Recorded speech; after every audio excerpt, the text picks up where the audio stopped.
اکیلا تنہا قبر پہ باقی رہے گا، کبھی یاسین شریف کی تلاوت کرے گا، کبھی سورہ ملک کی تلاوت کرے گا، کبھی سورہ بقرہ کی تلاوت کرے گا، کبھی سورہ رحمان کی تلاوت کرے گا۔ آج ہم نے قرآن کو ہلکا سمجھ رکھا ہے، ہم دنیا کی تعلیم اپنے بچوں کو دلاتے ہیں، ہم قرآن کی تعلیم سے اپنے بچوں کو دور رکھتے ہیں۔ اور قرآن کی شان کیا ہے، قرآن کا مقام و مرتبہ کیا ہے؟ حضرات کی وہی قرآن ہے، اسی قرآن کے اندر ایک سورت ہے جس کے بارے میں میرے مصطفیٰ فرماتے ہیں، جس کو سورہ اخلاص کہا جاتا ہے۔ آقا فرماتے ہیں جو سورہ اخلاص کی 3 مرتبہ تلاوت کرے اللہ تعالیٰ اس کو ایک قرآن پاک کا ثواب عطا فرماتا ہے۔ حضرات کی وہی قرآن ہے، اسی قرآن کے اندر ایک سورت ہے جس کو یاسین شریف کہا جاتا ہے۔ میرے مصطفیٰ فرماتے ہیں جو یاسین شریف کی ایک مرتبہ دل سے ثواب کی نیت سے تلاوت کرتا ہے اللہ تعالیٰ اس کو 10 قرآنوں کا ثواب عطا فرماتا ہے۔ حضرات کی وہی قرآن ہے، اسی قرآن کے اندر ایک سورت ہے جس کو سورہ واقعہ کہا جاتا ہے۔ میرے مصطفیٰ فرماتے ہیں جو روزانہ شام کو سورہ واقعہ کی تلاوت کرتا ہے اللہ تعالیٰ اس کے گھر سے غریبی کو دور کر دیا کرتا ہے۔ حضرات کی وہی قرآن ہے، اسی قرآن کے اندر ایک سورت ہے جس کو سورہ ملک کہا جاتا ہے۔ مصطفیٰ فرماتے ہیں جب سورہ ملک کی تلاوت کرنے والا اپنی قبر میں جائے گا اللہ اس کی قبر کو جنتی باغوں میں سے باغ بنا دے گا۔ حضرات کی وہی قرآن ہے، اسی قرآن کے اندر ایک سورت ہے جس کو سورہ کہف کہا جاتا ہے۔ میرے مصطفیٰ فرماتے ہیں جو روزانہ صبح کو سورہ کہف کی شروع کی آیاتوں کی تلاوت کرے گا وہ دجال کے فتنے سے بھی محفوظ ہو جائے گا۔ آقا فرماتے ہیں وہ دجال کے فتنے سے بھی محفوظ رہے گا۔ آج ہم نے قرآن کی تلاوت کو چھوڑ دیا، اسی لیے پریشانیاں ہمارے گھروں میں، برکتیں اسی لیے نہیں ہوتی۔ ہم آقا کے فرمان پہ عمل نہیں کرتے، پھر کہتے کامیابی نہیں مل رہی۔ سورہ واقعہ پڑھو، سورہ ملک پڑھو، سورہ یاسین شریف کی تلاوت کرو۔ آج ہمیں قرآن کی تلاوت کا شوق رہا ہے۔ آؤ سنو سنو، کروڑوں حنفیوں کے امام حضرت امام اعظم ابو حنیفہ، جانتے ہو امام اعظم ابو حنیفہ کو قرآن کی تلاوت کا کتنا شوق تھا؟ تاریخ بتاتی ہے امام اعظم ابو حنیفہ نے عشاء کے وضو سے 45 سال تک فجر کی نماز کو پڑھا ہے۔ سبحان اللہ، 45 سال تک۔ آپ نے یہ تو سنا غوث پاک نے 40 سال تک عشاء کے وضو سے فجر کی نماز کو پڑھا۔ نعرہ تکبیر، نعرہ رسالت، مسلک اعلیٰ حضرت شاعر اسلام، نعرہ تکبیر، نعرہ رسالت، بیت نواز کے مالک جناب مفتی عامر ظفر صاحب جو بریلی شہید کی سرزمین سے چل کر تشریف لائے، میرے فوراً بعد انشاءاللہ آپ ان کو سماعت کریں گے۔ میں اپنی حدیث پاک جو میں نے موضوع بنایا میں اس کو مکمل کروں۔ جی رہا کہ بولے سبحان اللہ، اور ٹوٹ کے بولے یا رسول اللہ۔ امام اعظم ابو حنیفہ نے 45 سال تک عشاء کے وضو سے فجر کی نماز کو پڑھا۔ جانتے ہو امام اعظم ابو حنیفہ کو قرآن کی تلاوت پر کتنا شوق تھا؟ چند منٹ میں سنیے بات کو مکمل کر دیں۔ امام اعظم ابو حنیفہ رمضان المبارک کے مہینے میں 61 قرآن پورا کیا کرتے تھے۔ سبحان اللہ، کتنے قرآن؟ آج ہم 2-4 قرآن پڑھنے تو اپنے آپ کو سب سے بڑا قاری سمجھتے ہیں کہ ہم نے اتنے قرآن پڑھ دیے، اتنے قرآن پڑھ دیے۔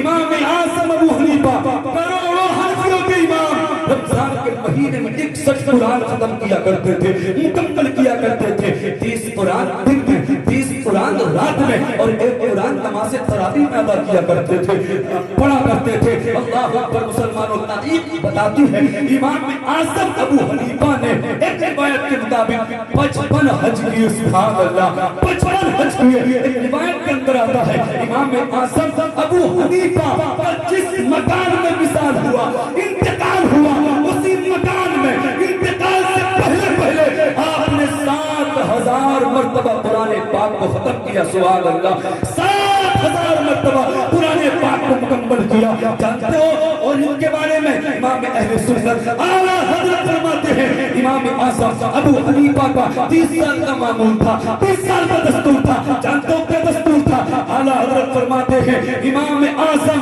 ابو حنیفہ 30 سال تک ایک رات میں 30 سال تک، یعنی ہر رات ایک رکعت میں، اعلیٰ حضرت فرماتے ہیں امام اعظم 30 سال تک ہر رات پہلی رکعت میں ایک قرآن پاک مکمل کیا کرتے تھے۔ سبحان اللہ، ایک قرآن ہر رات ایک رکعت میں، پہلی رکعت میں ایک قرآن پورا کیا کرتے تھے۔ اور آپ کا یہ معمول، آپ کا یہ عمل